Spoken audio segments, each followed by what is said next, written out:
Thank you. We'll see if you clap at the end of this. Can everybody hear me? You're welcome to move up. I have some items to show. We don't have them on the big screen. You're welcome to move up as far as you want to so you can see. And I tend to ask questions of the people in the back, so I don't know if that makes a difference, but you're welcome to move up if you like. It's great to be here. My daughter, who knows John and knows people at the university, if I call it college, it used to be a college, it's a university now, but was in contact, and she mentioned about my past. And so if this doesn't go well, I'm going to blame it on my daughter, and y'all can do the same thing, because mostly y'all blame it on your parents, so we'll just reverse that. But I am happy to see everybody here. I'm assuming you're here, A, because you heard about me and were so enthusiastic and wanted to hear what I said, or B, you get extra credit for this and you need it really bad, or C, you were forced to come. Maybe after I finished, it's a tough crowd here. It's early. So after I finish, maybe D, all the above will apply. I used to do this lecture or this presentation without notes, but I have notes up here, and I'll try to stick to those. You know, we have some politicians, if they stuck to their notes instead of talk off the cuff, then they would be a lot better off, and they're my age, and that's the same thing with me. So I understand that you have another class at 10 o'clock. We'll get you out of here before then. I have my Apple Watch set for that. It's amazing. I'll be 80 next month. So I came from a time when I used my grandmother's phone. I stood up on a stepladder to get to the phone to talk like that. Yet I have a Apple whatever here that tells me where I am. If I have an All Trails app that tells me if I get lost to where I am. I have a watch that tells me where my car keys are, where my house is, where the car is. But I don't know who I am half the time, so that doesn't work out real well. But I have all the electronics. Sometimes I understand. I'm not roadkill on the superhighway, which my daughter says I am, but I do have all the modern conveniences. Anyway, everybody will tell me when it's getting close. If I get tired of talking before you get tired of listening, then we'll end this thing. Driving from Wise today, it was very foggy up there, and we're a little bit behind Bristol as far as weather is concerned. We're behind in everything up on that mountain. Anybody here from Wise County? Have you ever been to Wise County? It's not the end of the world, but you can pretty well see it from Wise County. So driving down here, I noticed that my sinuses and allergies, so I hope I can get through this without a coughing fit, but all the pear trees and everything else is blooming down here, and we're supposed to have snow Sunday again. So anyway, I wanted to try to paint a picture for you of what it was in the 50s and the 60s during Vietnam and in the military. It was a very tumultuous time in the 60s. I'm sure some of you are history majors and you've studied that era. We had a saying, if you remember the 60s, you weren't there. There might have been a few things that went on there that dulled your memory, but we were talking a minute ago, to be in the military back in those days was a shameful thing. We couldn't wear our uniforms in airports, bus stations. When we traveled, it was the advice of the hierarchy to travel in civilian clothes. We were known as baby killers and napalm droppers and spit on and that kind of stuff. So when somebody says thank you for your service, it means a lot. So anyway, back in those days, when Vietnam got rolling, I was born in Ducktown, Tennessee. Anybody know where Ducktown, Tennessee is? That is the end of the world, as a matter of fact, but it's near Chattanooga, near Cleveland, Tennessee.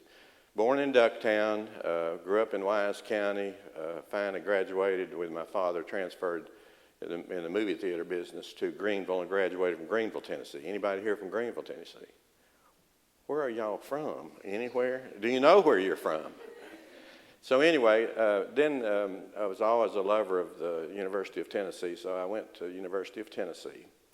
I was on the 6-year stay out of Vietnam program. When you were a student back in those days, they had the real draft, and they had a lottery later on. But when you were a student back in those days, you got a deferment, a student deferment, which lasted 4 years, and you wouldn't be drafted out as long as you maintained your grades. So I went 4 years, and then if you were married, you got an extra year, and I got married. Not for that reason, but I got married, and so I got an extra year. And then if you had a child, you got an extra year, but didn't have a child. So in 1967, I was drafted out of Tennessee, out of the University of Tennessee. My draft board was in Greenville, Tennessee, and so I'd gone through ROTC, the program there, so I did like the military, but I just wanted, back in those days, we all were going to die in Vietnam.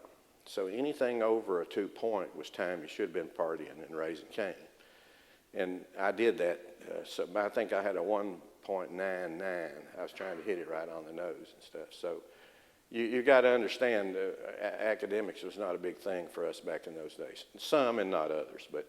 So anyway, I got drafted, went to Fort Campbell basic training for 8 weeks, I think it was. Then I went to Fort Dix, New Jersey. I was in radio school, and I found out that Charlie, the Viet Cong, the first person they tried to kill was the radio operator. The last person they tried to kill was the lieutenant because he knew nothing. The next person was the sergeant who knew everything. But the radio operator had an antenna that stuck up in the air about 3 or 4 feet. And as a matter of fact, we were taught, that people didn't want to be around you even. So I decided that was not a good thing. If I was going to go to Vietnam, a radio operator school wouldn't be good. So at the time, Officers Candidate School opened up at Fort Belvoir. So I applied and was accepted for engineering school. Combat engineering school. And we blew up bridges, we built bridges, and we did all the things that engineers do. And then I found out that the engineers are the first ones to be dropped behind enemy lines, and you fight with a shovel. That didn't sound good. That sounded worse than being a radio operator. So I had an aptitude for languages for some reason, and I was tested. And I was offered a chance to go to German language school in Roslyn, just outside of Washington, D.C. And at the time, it's like y'all come here and do 1 year and only take one course. For 1 year, they taught us German language, 6 hours a day. We were stationed at Fort Myers, which is where the Arlington National Cemetery and that type of thing. And part of my duty is to participate in the funerals, which is not a pleasant thing when during the Vietnam War. So you can imagine taking one course for all year long. It was called a total submersion or immersion. I guess it was totally foreign to me. We had a German instructor who spoke no English. And of course, we spoke no German. And that's a great way to learn it. You don't learn the arts and literature that way, Goethe and all the things there, but they were interested in teaching us a practical language, because as part of the language course, the next step was to go to spy school. When I graduated from Officers Candidate School, I don't know if y'all still have them, but in Tennessee, seniors got to go around on career day, and they would meet with different organizations and try to be recruited. And what I wanted to do was be a Remington Ranger. And that doesn't mean a lot to y'all, because Remington was a typewriter back in those days. I'm not sure it is now. And a Remington Ranger was a person that sat in the back room and did nothing but typing. Wasn't any kind of combat ranger. You get the picture. I'm trying to stay alive. So I walked by one of the officers' desk, and he said, we note you have an aptitude for German language. How would you like to go to German language school for a year, and then go to spy school for a year? And then we will send you to Europe, and you will run espionage networks for the United States Army. I knew they probably spoke Vietnamese or German in Saigon, some areas there, but the odds on going to Europe seemed pretty good if they sent me to German language school. Of course, back in those days, we all laughed at when they decided to assign you, they took a dartboard and they threw the dart and wherever it landed. But as it turned out, I did wind up in Europe. When I was thinking about how to start this presentation, I was thinking about how I felt. It was 1968. And by the way, my memory's good. It's my recall that's killing me. So I have to think about the years. It's been 50 years, as you can imagine, since all this happened. And at almost 80, it doesn't come as fast as it usually did. So I'm on a submarine off the coast of Maryland, getting ready to get in a rubber dinghy and row ashore at Fort Holabird, Maryland, and to an old fort there. There was a coastal defense during the Revolutionary War, a coastal defense fort. Thinking about why am I here and what have I done to deserve this? And I'll go on with that story in a minute. But what got me to that submarine was that when I got through the German language school, I was sent to Fort Holabird, Maryland. Fort Holabird, Maryland was back in the day Fort Huachuca is today. It's the military intelligence school. Fort Huachuca was on the East Coast. Fort Huachuca was there, but it was not military intelligence. And some people think that military intelligence is like what's that word, an oxymoron? But it's not. And it's not that drug either. But it's Fort Holabird was where you learn spy school, but you learn techniques of interrogation. So for 1 year, I went to the spy school. The very first part of the spy school was to learn about. And by the way, I didn't tell y'all, but I got a device on here that when I hit it, your cell phones will blow up if they come on. But I haven't turned it on yet. But I will in a minute. Just kidding. It's a tough crowd. Whew, it's too early. We ought to do this at some bar. No, y'all are not. Well, whatever. So anyway, so the very first part of the training was to study the old spies. You've seen a lot of, if you get TCM, you've seen a lot of the old black and white war movies and that type of thing. And we were studying the techniques of those famous spies in paper exercises. We didn't go out on any kind of projects or programs or anything. So it was 2 or 3 months of learning this, and of course, one of my jobs was to teach techniques of interrogation to special forces that would come through Fort Holabird. And I went to school for a few weeks to learn how to do that. The way you were supposed to do it was say, now, when you get you're interrogating your prisoners, there's certain things that the prisoner's going to want or will open up to you for love of country. So appeal to his love of Vietnam and to have the unification of Vietnam and that type of thing. Or money, offer money, that kind of stuff. Or you love your mother and that kind of stuff. And I remember one day it had some pretty bad, I'm going to try to watch my language in this chapel, by the way. That's why I didn't go up there, because me up there would be an oxymoron, I guess. So So I talked to these special forces guys, and I said, "Now, what would you do under these circumstances? You got him in the helicopter. You need to find out exactly what he knows, and are you going to?" And I gave him a little scenario about the person's background. Is, are you going to go for love of country or love of the mother or whatever? And he said, "No. There's 3 of them up here. Most of them would say we're going to kick the first 2 out when we're up in the air," and then turn to the other guy and say, "What do you got to say about that?" And that was the realism of combat things. So book learning sometimes is not practical learning. And I didn't want to know if they actually did that or not. But anyway, so taught the techniques of interrogation while I'm studying these. Then we go out we start field exercises. We have to learn how to counter surveillance. Counter surveillance is something to keep when somebody's following you. And we were learning everything that we were going to have to teach our spies when we get over to Europe. Everything that they did, we had to learn first and experience it.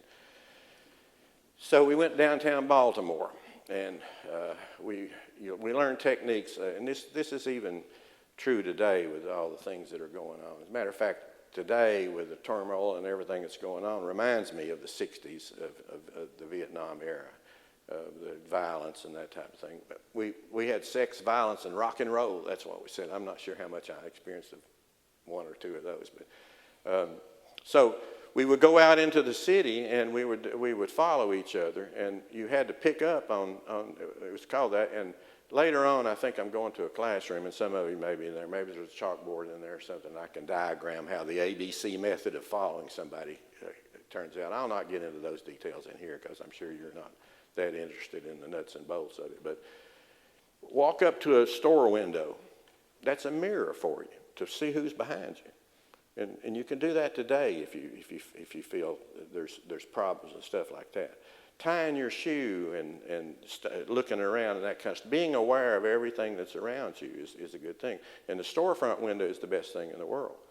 And you stop and you learn whether somebody's following. So anyway, it got so bad in Baltimore. And Baltimore is a big place. There were so many of us following each other down there. One day, there's the rabbit.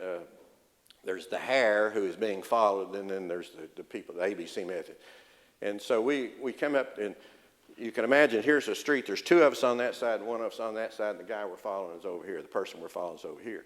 If the person we're following stops, the person over here keeps on going because the stop and go, that's too obvious. And that person keeps on going. B, that's A, B goes on the other side and picks up that surveillance and that type of thing. But it got so bad downtown Baltimore, we were going across the street one time, and the policeman, back in those days, they actually did traffic, stopped it and said, all right, he went that way, you go ahead. So it was not a real secret to what was going on there. We also had to learn what we call DLD, dead letter drops. If we were going to get information to our spies, any kind of notes or money or anything like that, we would set up dead letter drops. So we had to be able to load those dead letter drops and write instructions for somebody to pick up something. It was just like, okay, go into the chapel, go to the fourth pew, at the left end of the fourth pew, facing the pew, reach underneath the seat, and there's an envelope under there. That's a dead letter drop. That's how you do it. And in big cities, we practice that in Baltimore. We'd take a park, and we would pick out and you don't want to pick out a place that somebody's going to find it other than your intended spy. So those were things that we learned. We learned how to surveil somebody in a car, which is very difficult. As you see it on TV, it's not that easy. Vehicle following counter surveillance. And remember, we wanted to teach our agents these. So when we were meeting our agent, or when we're on point, then we want them to be able to use all these techniques. Of course, I've done a lot of things. I didn't tell you, but my hobbies are, I've run 75 marathons.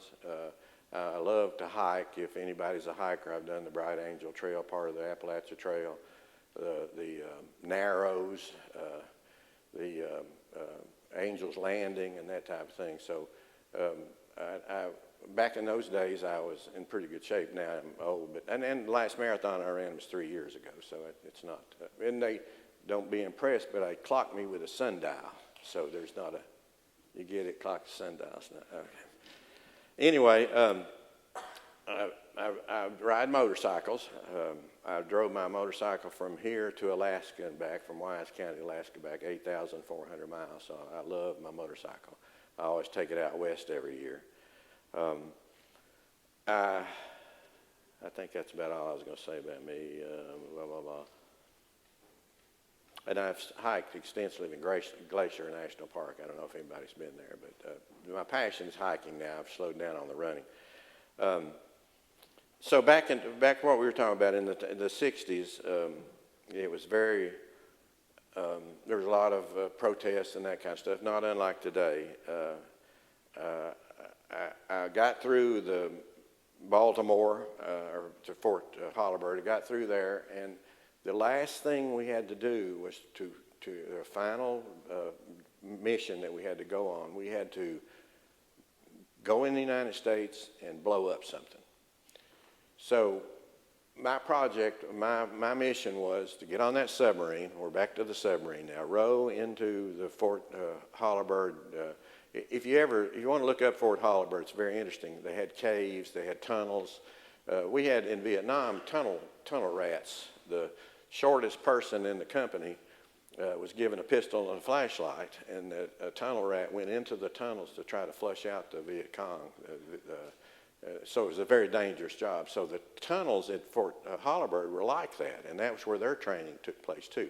Anyway, get off the submarine, row into to Fort Holabird, not get caught. They're looking for us. They've got a perimeter set up. We've got to get through barbed wire. We've got to get through without being interrogated. And I read some tales of Fort Holabird when they do that. I didn't get caught, so it wasn't. I didn't have that experience.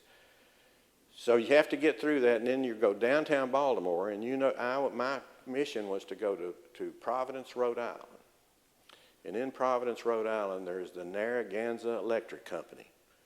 And the Narragansett Electric Company provides electricity for all of Rhode Island and maybe some of the surrounding states too. My mission was to take a block of wood, get into the Narragansett Electric Company, and place that block of wood as if it were a bomb and blow up the Narragansett Electric Company. But to get there, to do things, I had to every so often change documentation. This is what my spies did, and this is what I did in Europe too. And I'm going to have to speed this up a little bit.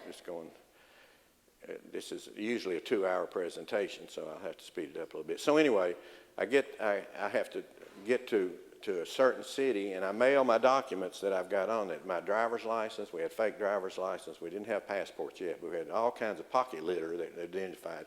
And I sent those back, and I had new ones that I opened up. So you had to change documents 2 or 3 times before you got to Rhode Island.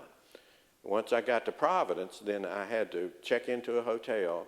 I had to change identity there. You had to hide your documents there because those are the documents that you were going to use to get back out of town. And the police in Providence, Rhode Island had been alerted that we were there. Not exactly the mission, but that we were there and we needed to be arrested. We had a cover story. We practiced our cover stories. We wrote them up. If I got caught in Providence, Rhode Island, why was I there? And I had to have a cover story that would hold up under interrogation. And the documentation that I had. And I didn't get caught, fortunately. What I did was, I don't know if somebody told me or I was so brilliant to do this. I took the documents that I needed to get out, and I went to a store. And I went to this lady, and I said, I need to buy a present for my girlfriend. But it's lingerie, and I'm embarrassed to buy lingerie. Would you give me a box and let me put it in there? And then you wrap it up, and you know I can't take it home because she'll open it. She'll want to know what's in there. Will you keep that for me for 3 days? So I got the box. I put the lingeries in there. She wrapped it. She, elderly lady, my age at the time, I guess. And she said, I'll have this for you, honey, in 3 days. 3 days, I go back. There's my documentations. I get my box. I change documentations and go back. If you got caught, then the police interrogated you, and it was there was no rubber hosing or anything like that. But if you got caught in your cover story and you flunked the course after a year of learning to do this, you would flunk the course and not go on to bigger and better things or worse things. So then there were several that got caught, and a friend of mine who was in the class with me, he got caught, and his cover story held up just fine. And they typed it out, and they said, we just need for you to sign this, and then you can be on your way. And he read what they wrote, and everything was just fine. He signed it under his cover name, and then he got ready to leave, and the police said, wait a minute, we've got a typo here. Would you initial that typo down there? What do you think he put down as his initials, his real name? So you had to be always on guard about, and so he flunked. He didn't get to go on to Europe like I did. So anyway, got out of Providence. The way I got into the Narragansett Electric Company was to sit in the bar across the street. The shift would be over. All the guys would come over. I'd buy a few beers. We learned the technique of elicitation. Elicitation is to find out about you without you knowing it, to ask questions and get all the information out, and you're to have a clue that you're being questioned or being elicited for information. So set the bar with these guys a day or two, and of course I said to them, that's a fantastic place over there. You do God's work. You're providing electricity for that. I just can't believe what a great job and how instrumental you are. I said, I always wanted to see a place like that. Sooner or later, I got invited in. Now, you realize you couldn't do that today. With the security we have today, it's hard to get in Walmart without getting stopped. So that was 50 years ago, and walked through the gate he met me at the gate. We walked in. After I left, him in his workstation, I planted my little block of wood and then left. And of course, I had the diagram where it was, and when we got back, we got debriefed about this. So anyway, did graduate, and I was assigned to Munich, Germany. So I guess the spring of 1969, being Ducktown, Tennessee, took off to Europe, not knowing what was in store. Now I have to tell you, and I know you history buffs know about this, but you get to Europe in the 60s, in the Cold War, it's like drawing a line down State Street, and you can't go there anymore. They drew a line, the East Bloc countries. My target countries are East Germany, Czechoslovakia, and Poland. And I had different spies that lived in those denied areas. Some of them lived in the West, and I'll get into that in a minute. But it's as if they drew a line down State Street, and if grandmother lived on the other side of State Street, you couldn't go there. You could, but it was very difficult to do. Matter of fact, you had to apply for a permit. And then you can imagine you go to State Street, and there's the border security. There's the East Germans and the Russians and the Czechoslovakians and the Polish troops there questioning you to come in.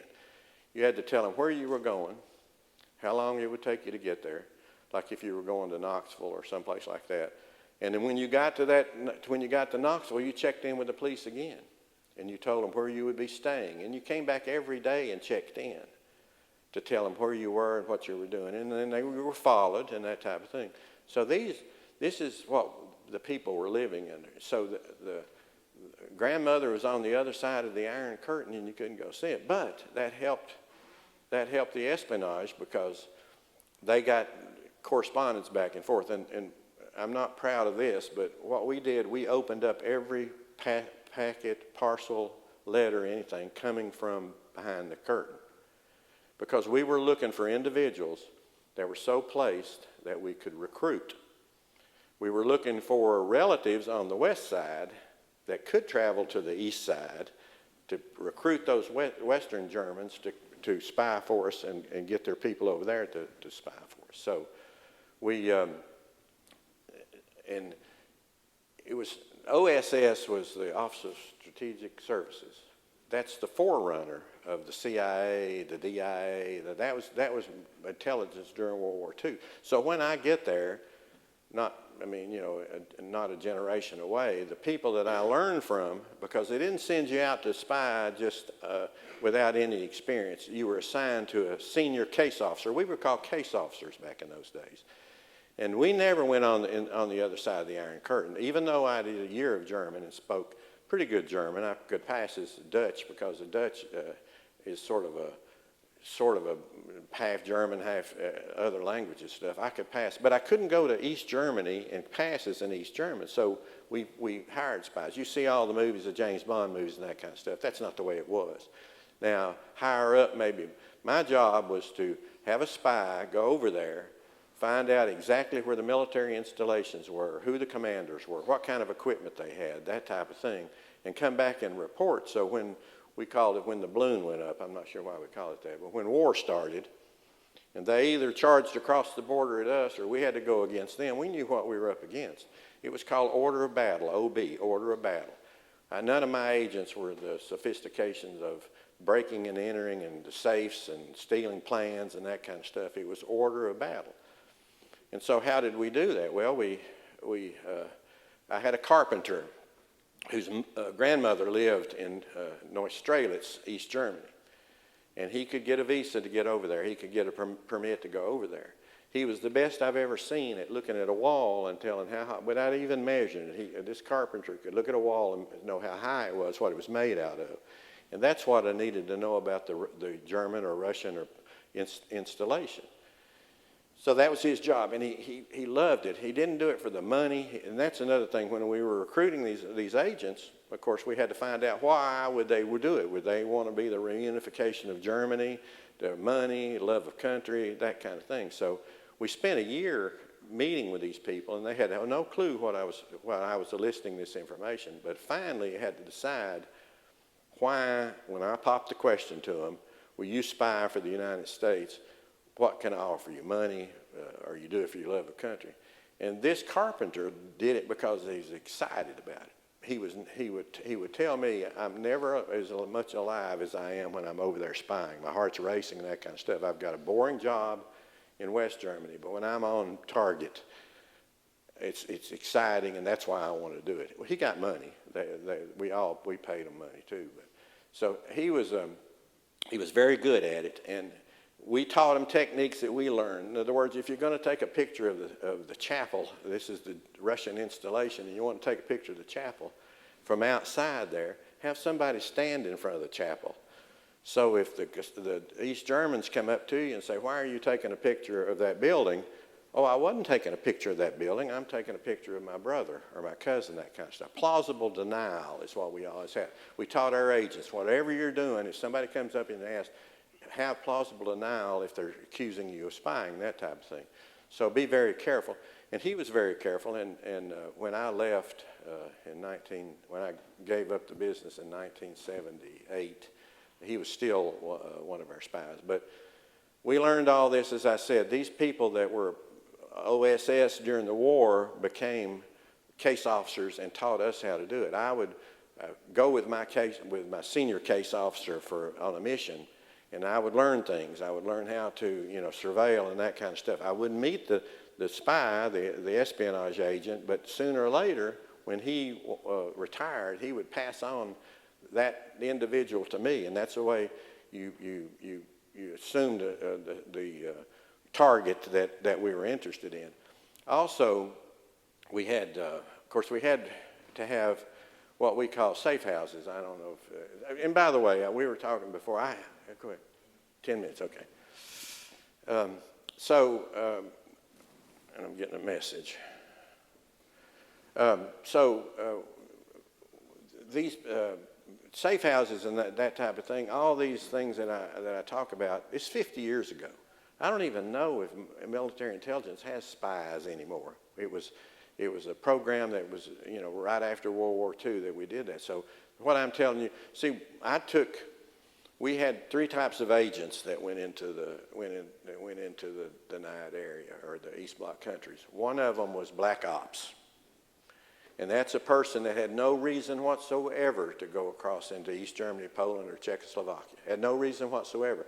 So at midnight, I would take them up to what we call the one-click zone, 1 kilometer from the border, from the East German or Czechoslovakia or Polish border. Now, the Polish was a different thing. I had one agent that was spied in Poland, but it was landlocked by communist countries. He had a boat that would go around to Danzig, I guess that's and that's where he gathered information. But East Germany and Czechoslovakia had a border on West Germany. So at midnight, I would take my agent up there to insert the agent for his mission, his or her mission. And women were better spies than men, but we won't go into that. The attention to detail. So anyway, what I want to make sure that, because you can imagine, got 18-year-old soldiers on that, American soldiers on that border that are trigger happy. So when I got ready to insert my agent into the denied area, there was a message went out: don't shoot Abbott when he gets there. Don't shoot. We're getting ready to insert somebody, so be very careful. So my job was to take them up to that one-click zone. But you got to imagine, it was just barbed wire and dogs. There was no flyovers or satellites or protection, which there is now. It'd be impossible to do this type of thing now. But so we would very carefully get up to that one-click zone, and then I would wave bye-bye, because I can't go in there. As I said, I can't pass to go in there. And that person who's going in there has no documentation whatsoever. It's a get-in and get-out mission. Go through the woods, go up to this installation or whatever it is, take the pictures or make the notes and that kind of stuff. And in 3 days, I'll be right back here to pick you up. And so in 3 days, I would recover the agent.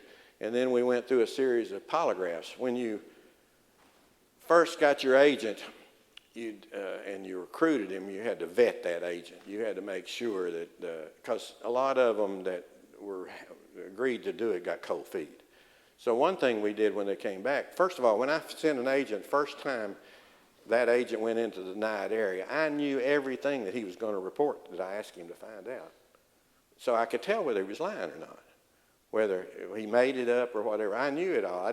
He wasn't bringing me any new information whatsoever. And then we would have to do a polygraph on the individual. Now, a safe house was, we recruited people that would own a home in Munich or the surrounding area.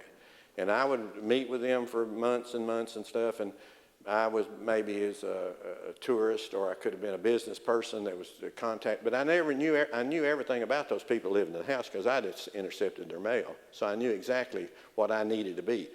There was one time I was trying to recruit a guy who sold boilers to East Germany. And I posed as an American who was sold parts for boilers. And so for a year, I developed this person. And then finally, when I figured he would accept my offer, then I would ask him to spy. Half of them would say, I knew it was something. If I did my job right, it wasn't a cold pitch when I finally said. And a matter of fact, when there was one incident when we recruited an agent and popped a question to him. We always picked out a restaurant or someplace that had several exits. So, and my fellow case officers would go with me, and they would set up surveillance all around the restaurant. And then I would get the person in the restaurant, and I said, we've talked about boiler machinery and that kind of stuff. I found out you love Germany, you're blah, blah, blah, and that kind of stuff. I'm not really a boiler and machinery person. I'm an espionage agent, and I need for you to spy for the United States. One time, the person jumps up on the table and starts hollering, "Polizei, Polizei." We were taught to not, if I could get out of there, that's fine. But in this particular case, I just sat right down. He started raising hell. The police come. They take us off to the jail. I have an 800 number, which we call it that now. It wasn't really an 800 number that I knew memorized. And they call that person talks to the German police and says, leave him alone. He's doing work, and the person that got in more trouble was the person that jumped up on the table and wouldn't take my offer. They told him to shut up, don't you mention this or you'll be in jail. It was a different era over there. If there was a bank robbery in Germany back in those days, there were no nonsense. There was bank robbery and they had hostage situation. There wasn't any negotiation. They would just go in there and whatever happened. So it was a different era back in there with not all the DEI and BE, all those things that we have now. So, and most of the recruiting that I did, that's when the person would say, look, Abbott, I'm not Abbott, but my cover name, I knew you were that, and I would be glad to do that. Or no, I don't want to, let's just cut this off. So safe houses we had to have safe houses for the polygraphs and to meet our agents in. And so is it 4 minutes till? We recruited people that own houses and recruited them, and we would go in and remodel their house so we could take our Kombinationswagen, which is a VW camper, that we had our agent in, and drive into the garage and then go through a door into a room, we kept in the room in there where we did the polygraph and that type of thing. So we had the agents that we sent over the border. We had ones that were called LTs, legal travelers, that had a reason to be over there, not to spy, obviously, but to see grandma and that kind of stuff. And then we had business people that had business over there. I apologize. I've got about 8 more pages, but this is a broad brush treatment anyway. We'll get in a little bit more. We communicated with our agents over there, that ones that lived in the East Bloc country, several different ways. Secret writing we were taught in Fort Hollyburg. And then we had to teach our agents secret. Anybody know what a microdot is? Microdot it used to be you could put the Lord's Prayer on the head of a pen. It's so small, you have to have a magnifying glass to read it. And we would take a postcard and lift off the period on a postcard, which, back in those days, the ink, it was ink on the paper, and we would put the microdot under there and then send that postcard, and they would read that. We had burst transmitters. We had with secret writing. You could, alum, anybody know what alum is? An alum pencil is if somebody's shaving and they cut themselves and you put alum on it with a pencil, that stops the bleeding. You can shave that off into water, take a sharp object and write it on a piece of paper and it disappears. Then hold it over a light bulb or a fire, not to catch it on fire, and the writing comes back up again and stuff. So let me do one other thing here. This is what when you finally retire, you get this cloak and dagger thing. And what it says on here is FNUNMILNU. Does anybody know what that stands for? You get extra credit if you know what it stands for. This is really, secret stuff. FNU is first name unknown. NMI is no middle initial. And LNU is last name unknown. That's about as secret as it gets. I wanted to show you one other thing. This used to be the color of my hair. This was a disguise I actually had back in those days. That the SPD, CIA, we went to their, and we had, and that's the color of my hair. Actually, my hair is still that color, but I combed the gray in because it wouldn't look natural. So, but I appreciate it. I wish we had another hour or so to go. Thank you for coming.